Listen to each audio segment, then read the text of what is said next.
There's a child sitting there waiting for Superman to come and save him or her. There is literally a multi-billionaire that one day realized no one was coming, but they're probably still asking themselves, why not?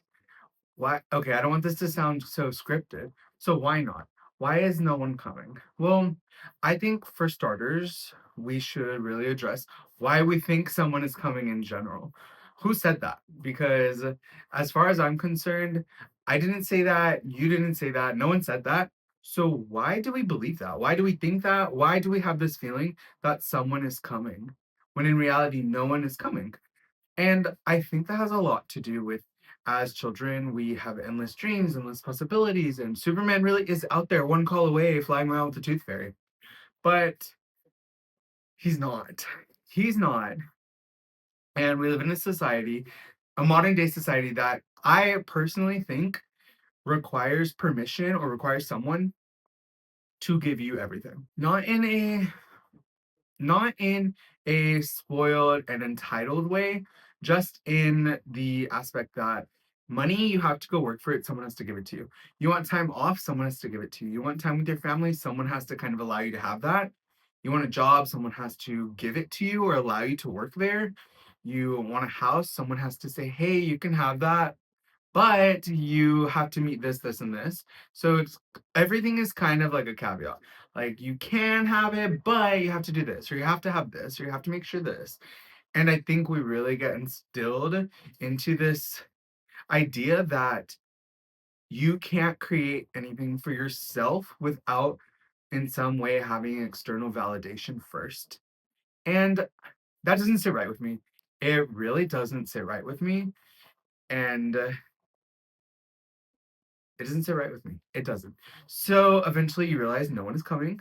And just a side note, I do have some form of ADHD and I don't take the supplements that I was prescribed. So I might jump around or go on a little detour,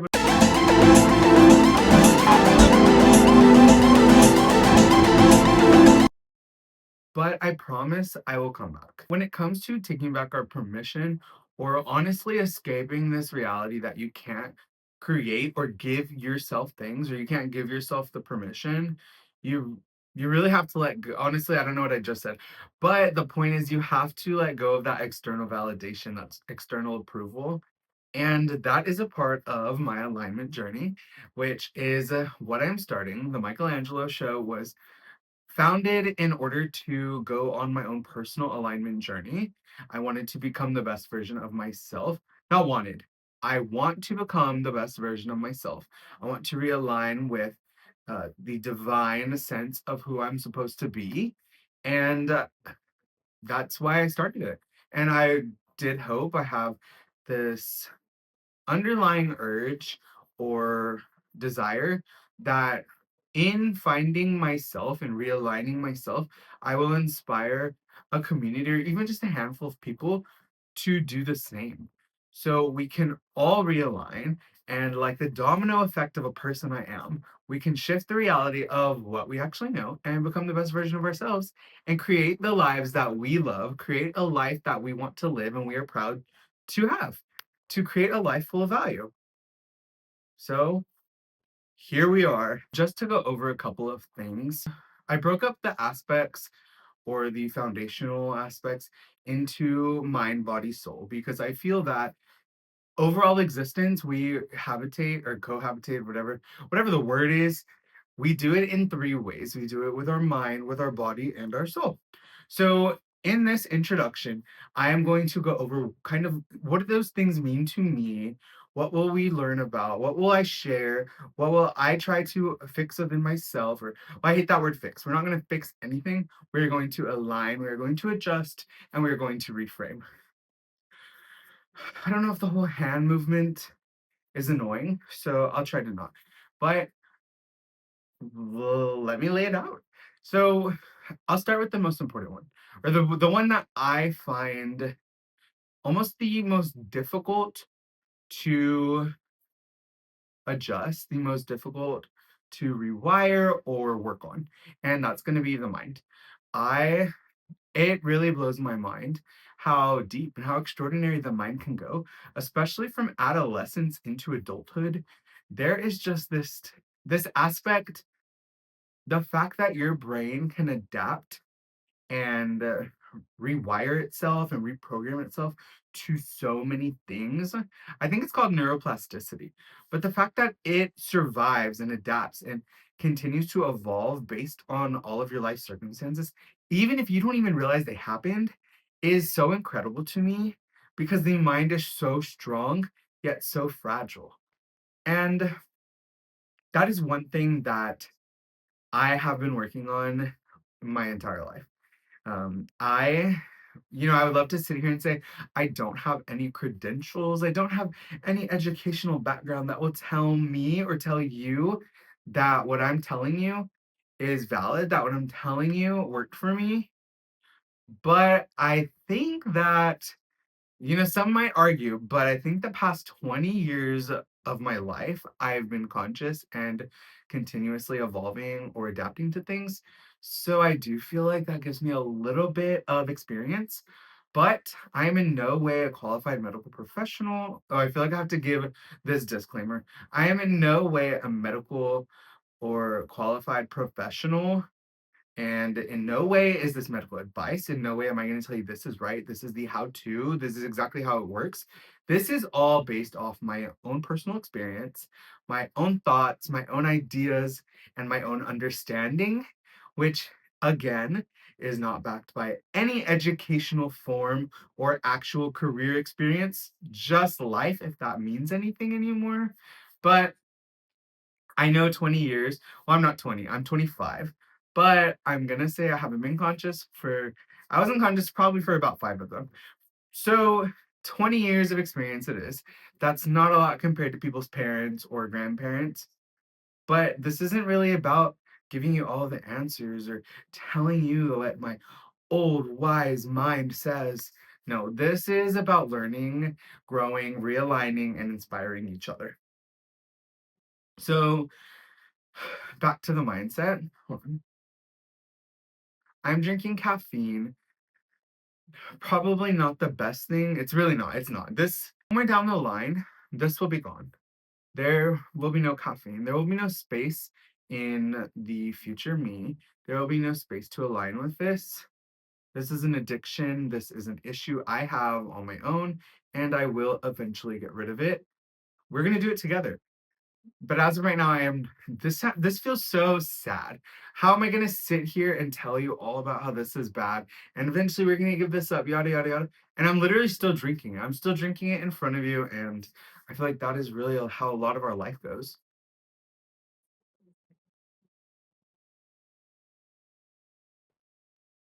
The point is, I'm drinking that because I do want to finish up this video, and I feel it in my heart and my soul. I'm devoted to finishing this video, to doing this video, and thanks to thanks to my friend Tess at Busy Blooming. I would love to say thank you because I actually filmed this the opposite way. Because what's behind you is actually going to be a blank wall. And I don't know why, but for some reason I felt when filming I promise we'll get back to what I was saying. When filming the podcast, I thought that it would look better against a blank wall. I thought it would look cleaner, it'd look more aesthetic, I'd look more professional. But for some reason, every time I rewatched the videos, I was the frame just wasn't there. The vibe wasn't there. The aesthetic wasn't there. It did not feel welcoming. It did not feel like somewhere I wanted to be. It didn't feel like I wanted to sit there in that podcast for an hour. If I looked at that screen, would I have wanted to sit down? Would I have wanted to take a seat and listen to what was being said? Probably not. It felt cold and dark and empty. It felt empty. And one day, I don't know the creator, but it was literally just a little talking head advertisement on Facebook. He was sitting at a desk, he turned to the side, and he started talking. And I thought to myself, oh, wow, this makes me feel like I'm in the office with him. Like, I feel like I want to trust him because he feels like a colleague. And then it hit me. I want my background to be the office, the actual desk, my computer, my monitors, my dying orchids, and my candle because it made me feel like I could have you in here with me. Instead of feeling like I was just talking to the camera and I was going to send you this video, it felt like I could invite you in and have you here. So I felt a little less alone. But back to the point, the mindset. There's so many things that go into the mind. So in this, we're going to go over things that help me, whether that be my thoughts, how to reframe things, how I reframe things, the strategies I use, the habits I have, or even just the things that I went through that might have caused my brain or my mindset to adapt a certain way. And we can relate to each other because, in all honesty, if you're here, then you're part of the community. You found your way here, and I'm not gonna, not that I'm not no filter. I rarely have a filter anyway. Anyone who knows me, like, you'll get to know me. Even when I try to have a filter, it probably will sound like I don't have a filter, but I promise you, I'm probably filtering out stuff. But I'm gonna try not to because I'm trying to be raw, authentic, and real. And you just get it. You get it. I get it. I get you. You get me. We get it. So you know what? Best friends forever, right? Uh, so yeah, within the mindset, there's so many things, and I guess I'll just share with you a little bit. Oh, I guess this is the part where I'm gonna share what affected me, what I may have gone through, and stuff like that. So I'm gonna be honest. The computer next to me has so what I did is laid out an outline for the podcast for what I wanted to talk about, what I wanted to go through. And then on top of that, I asked my bestie ChatGPT to give me some prompts to help me dig deeper, to help me unearth some of the things that I may not even be thinking about or may not even talk about because I just forget about them or I just forget that they exist, and I wanted to be able to dig them up and share them with you. So one of the prompts is actually, what is a story from my life that held me back? What is something that caused me to shrink or caused me to belittle myself or to lose some standards and self-respect for me? And to be honest, the you know how it goes when you're going to talk about things that you think you were ready to say out loud. Like you say them out loud all the time, but for some reason, when you're saying them to that specific person, or you are saying it in a way that you want to consciously dig through it, it feels so much different than just throwing it out there. So, in a way, I'm adopted. And that's a whole nother story we can talk about another day. But one thing that I want to say really held me back was, and not to put blame because I'm not here to blame anybody. I can take full responsibility for my actions and my mindset these days. I'm an adult, and we need to learn that the way we feel is valid. Feelings are valid, but how you react may not be appropriate. So, my real parents, I think, would be the main factor as to one of the things that held me back. I think, no, not I think, I know for a fact that the relationship I had with my real parents, with my parents, I still talk to them here and there, some more than others, but it did cause me to feel too loud, too much, to kind of shrink myself, hold back a little bit, because if you were too much, you were too loud, then people would leave you. People would leave you. It was too much for them. They couldn't handle it. It was all your fault. You had to go. You had to go. They had to go. Whatever it be. Somebody was leaving, and you were going to get left alone. And I hate that feeling. I hated that feeling. And it honestly, besides like abandonment, it really weaved its way through a lot of the things I do. What if I'm not good enough? What if I can't do that? What if they don't like that? What if I say the wrong thing? What if? Well, honestly, one thing, what if, let's reframe something right now. You're not too much. I am going to say we are not here to get our worth back or feel that we are enough. I feel enough. I feel too much. I was too much, too loud, too strong, whatever it be. And all I'm going to say is you're too loud, get louder. You're too much, be too much. They can find less. You are too strong. I don't give a F, then put more weights on. That's crazy to me. So That is a lot of the foundation we're going to go through, at least on my part. You're more than welcome to comment what happened to you, share some of your experiences or where you're starting at. You don't have to, but that's just me. And another thing, another prompt that comes up is how are you going to reclaim your power while staying whole? And one thing that didn't sit right with me was ChatGPT, we're not trying to stay whole. We are not whole. And that is the issue.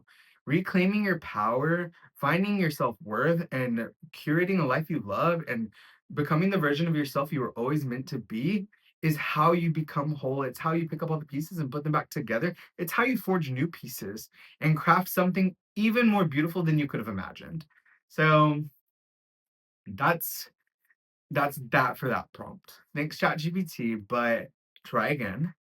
Um, if my mom heard this, okay, I'm my adopted mom, yeah, blah, blah, blah. We'll get into that a different day. But if she heard this, she'd be like, "You don't even sound like yourself." Oh, she hates when I do this voice. She says I make everyone sound dumb. You don't even sound like yourself. That's not what you sound like.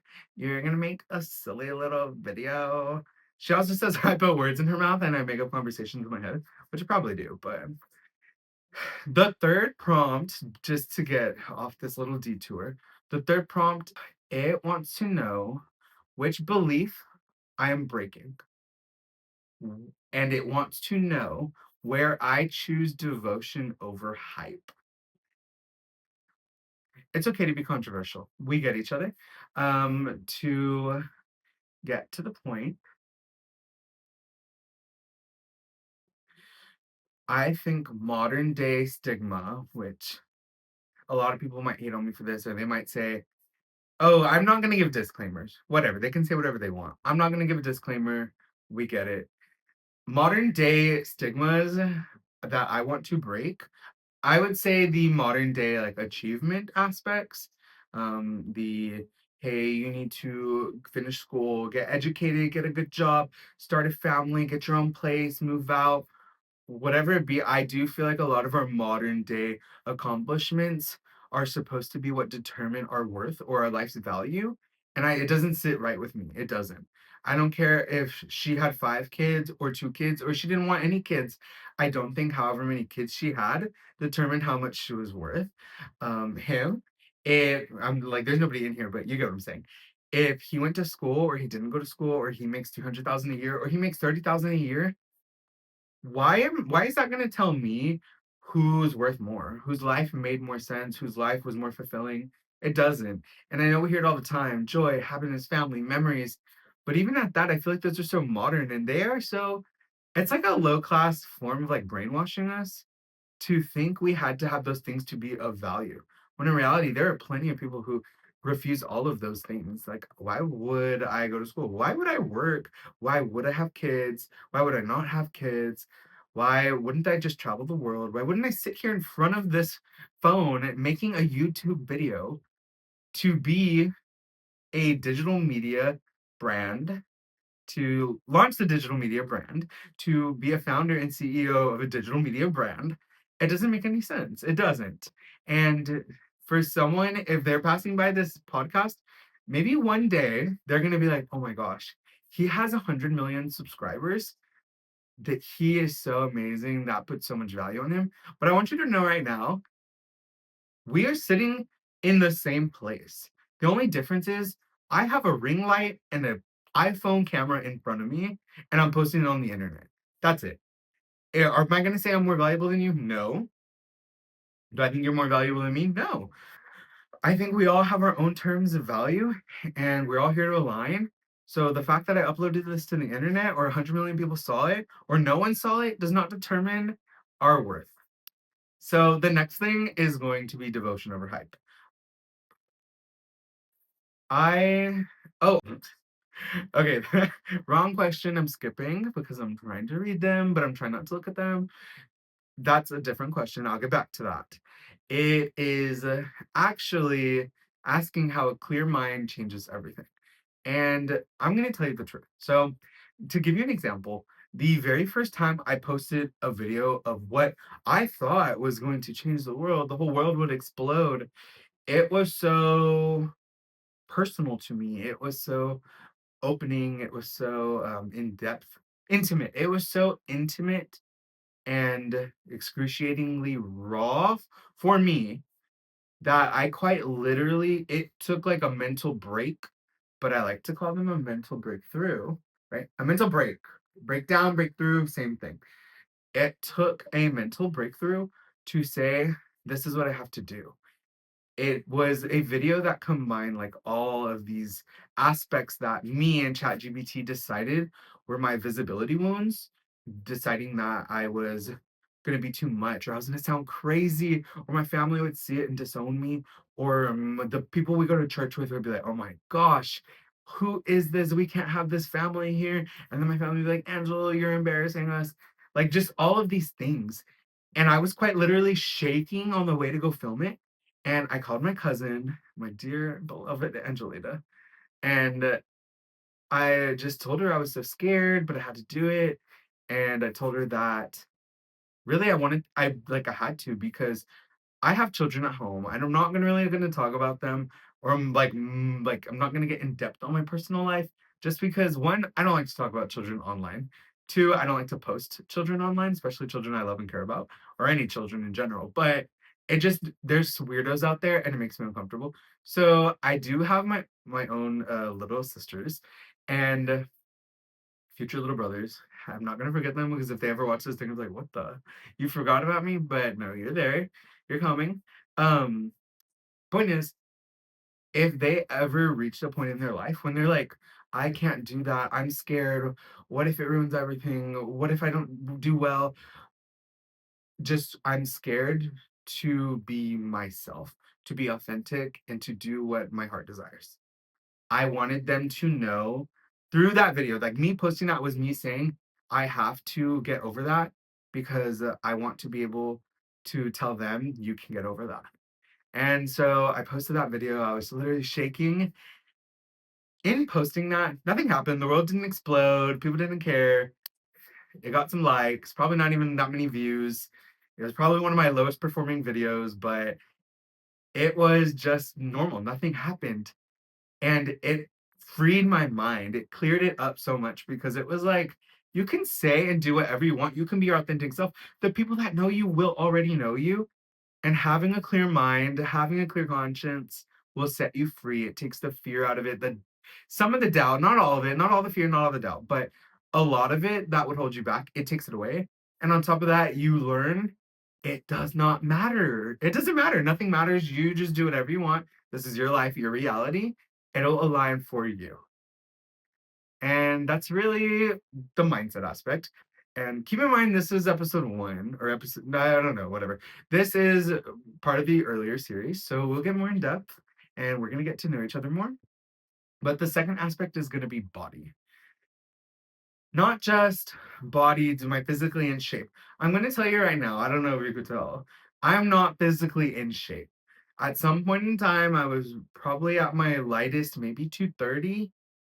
And I still was not 0% body fat, but that was like calorie restriction, going to the gym every day. Did I like my body? Yes and no. It is so hard. Um, I think a lot of there's like a stigma, girls want to be smaller, boys want to be bigger. But boys who are bigger want to be smaller. Girls who are smaller want to be bigger. But there's still this aspect that like it was just kind of like clashing in my mind. Some days I would look in the mirror and forget this fact that I weighed 300 pounds, probably 50% body fat. And after I had lost a lot of weight or I was into working out a lot, I would look in the mirror and I would say, I want to be smaller. Why am I not smaller? Why am I not itty bitty little waist? Where is your waist? Thick thighs, saving lives. Like, why was it not me? But then there were some days where I would look in the mirror and I would think, oh my gosh, my arms look too small. They look too skinny. They need to be bigger. but I wanted bigger muscles, not just bigger arms. But then some days when they had muscles and people would be like, oh my gosh, dude, you got muscles. And I'm like, really? Because I just feel big and I don't want to feel big. I want to feel small. So there's just really, that's just like its own battle. And there's so much more that goes into your body. So fitness, loving your body, respecting your body, what you're putting in your body, where you're putting your body, what's going on in your body, what you're doing to your body, everything up and down, whatever it be, there's so much more that goes into your body than just going to the gym. I am big on the when I look in the mirror, I know that the body I see doesn't currently align with the version of me that I know is the best. It doesn't.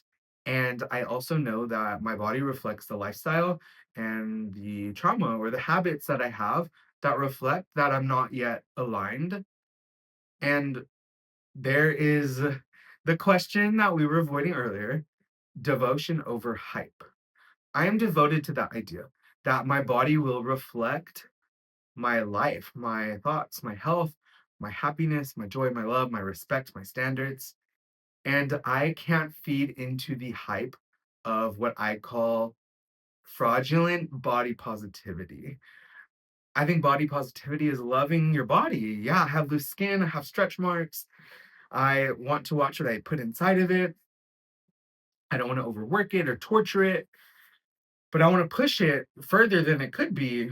And I think that is a good balance of body positivity.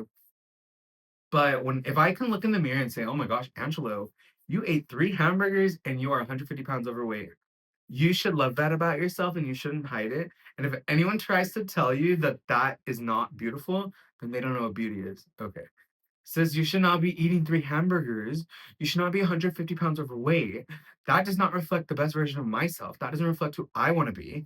And I understand that some people have health conditions or they have things to deal with, but that's like a different aspect, and even they will tell you when they are, getting to know their body, they're listening to their body, they're, kind of getting their health together or trying to align with something that works for them, their body will still reflect it. And like having a good body and maintaining your body doesn't mean you have to have 0% body fat. It just means you have to respect your body, you have to love your body, you have to nurture it and care for it.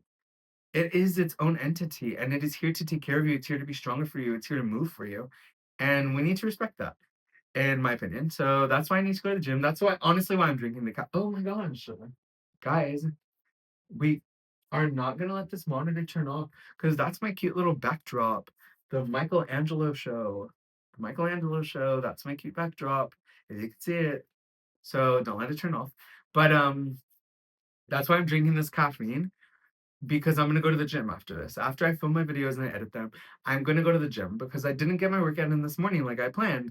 So I want to go to the gym because if I'm gonna sit here and show up and tell you that I want to be the best version of myself and I want to inspire you and we should do it together, then how am I not gonna go to the gym? So yeah, here I am. There's two other things when it comes to body. Daily habits that reflect I'm serious about my body and what I'm saying. They're gonna be smaller, but movement. I really am big on movement. If I stop doing my yoga or my Pilates or stop going to the gym, my body will start to hurt. My ankles will hurt, my back will hurt, my neck will hurt. And it's just a different kind of pain than being sore. So I do kind of have to go to the gym or to get my fitness in, but that does not mean I go to the gym every day. I'm not gonna lie to you. I haven't been consistent. I'm trying to be more consistent. And, that's reminding me of this. The other day, I was literally saying this exact thing, and my friend Crystal said, "Oh my gosh, you look so skinny." And I'm like, "Shut up, bro. I do. I don't look skinny. It's been like a week. Calm down." But yeah, no. In all honesty, some of the habits so one thing, drinking 2 bottles of water. I heard it on Mel Robbins' podcast one time, and she said I wanna say she said drink 2 cups of water to help flush out the, melatonin and the chemicals in your brain that are keeping you asleep and groggy before you have any caffeine, because it helps avoid the crash. It helps you avoid over consuming caffeine. But I took the 2 cups of water and I turned it into 2 bottles because 2 bottles sounded better and it got a quarter of my gallon out of the way. So here I was drinking my 2 bottles of water. Now I have to drink my 2 bottles of water before I drink anything. Before I drink coffee, caffeine, any other drink, which I really only drink water, coconut water, chlorophyll water, tea, and energy drinks is going to be my absolute like kryptonite. It's gonna like it's bad. Send me to rehab because I have a bad caffeine addiction. I do. But the 2 bottles of water is one habit. The second habit is going to be movement. I do try to get movement in. Do I do it all the time? No, but I try. Even if I go to the gym and I'm like, you know what? Let me just walk for a little bit, even if it's like 15, 30 minutes.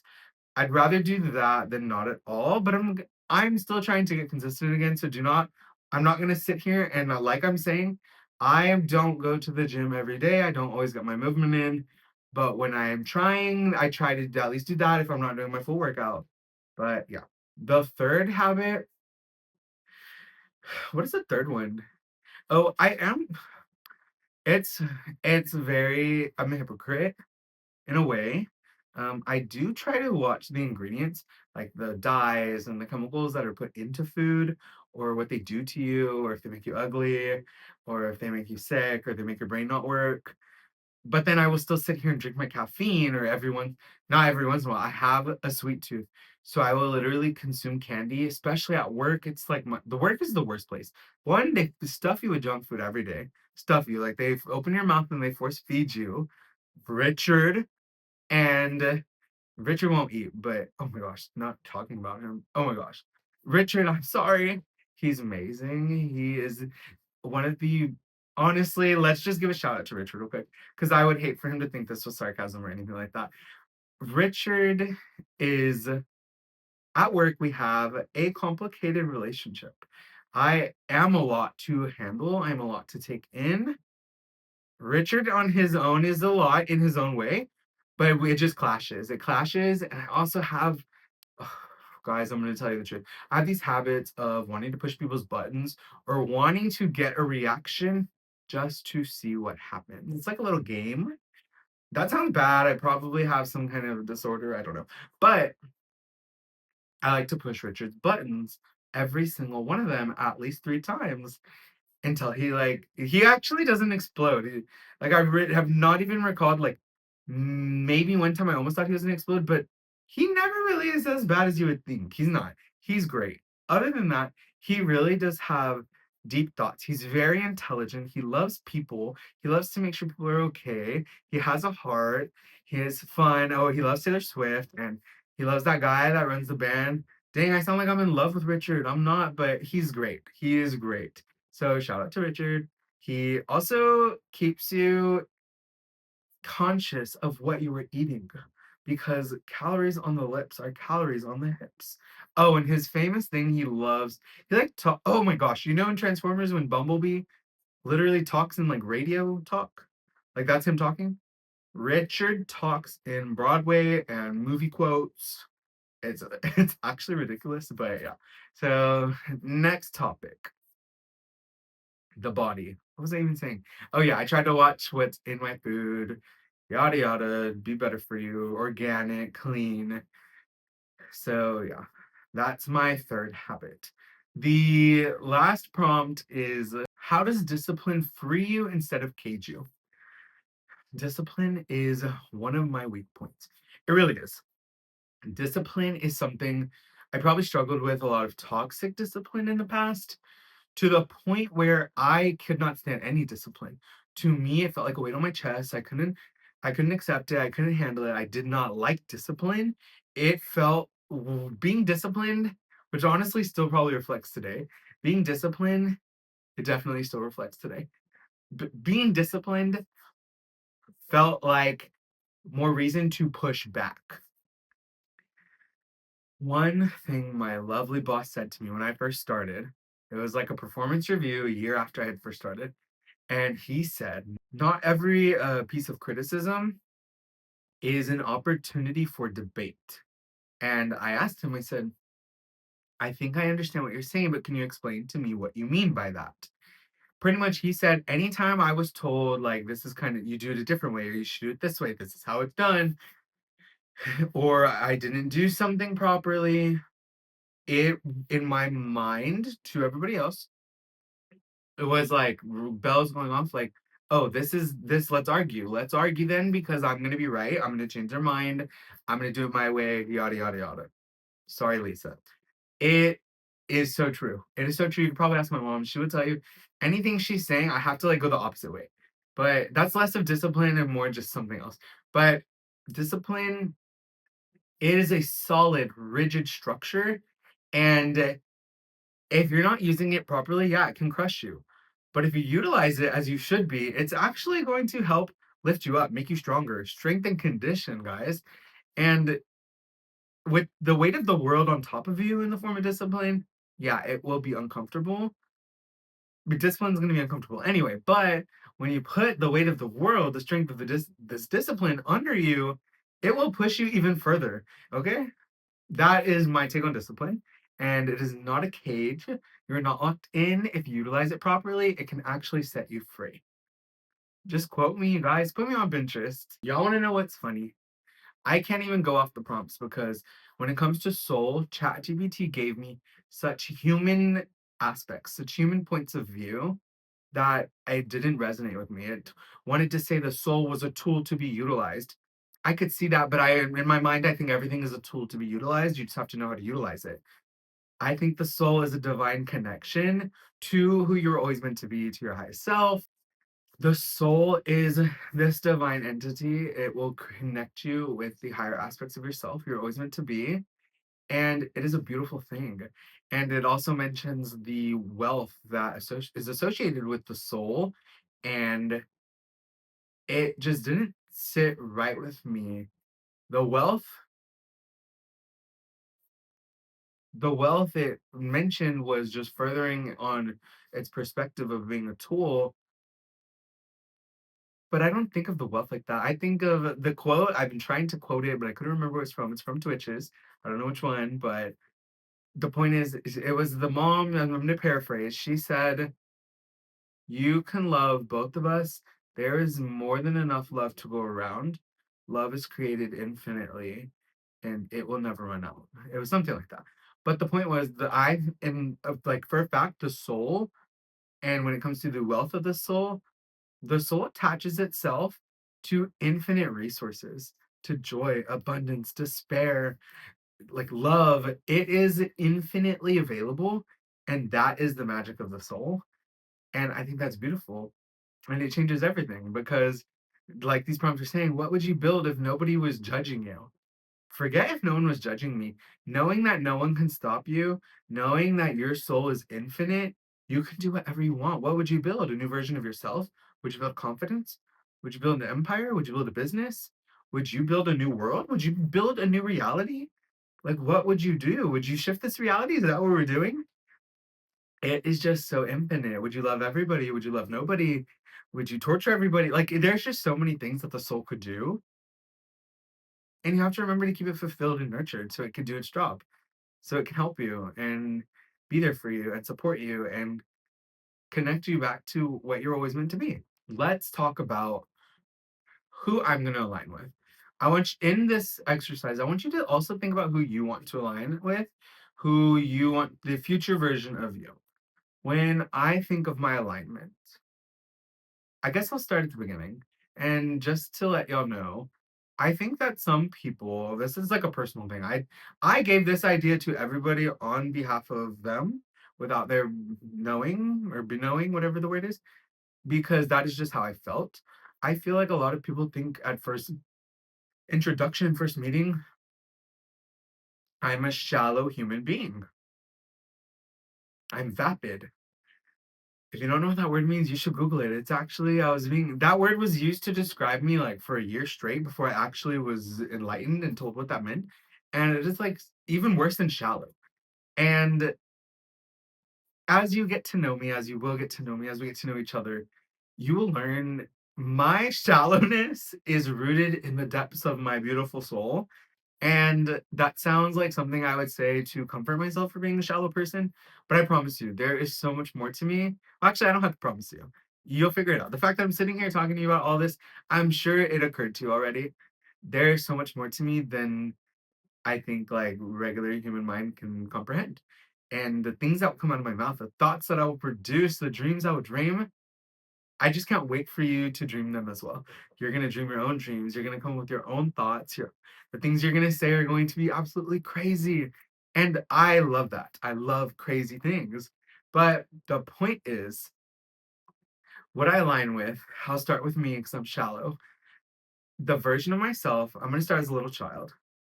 I align with someone who doesn't necessarily heal that inner child, but nurtures it and adapts and grows it into the most beautiful being you can think of.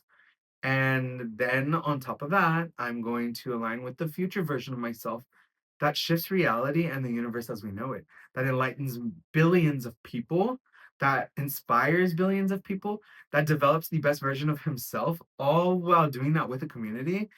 And honestly, doing things that I didn't even realize were possible.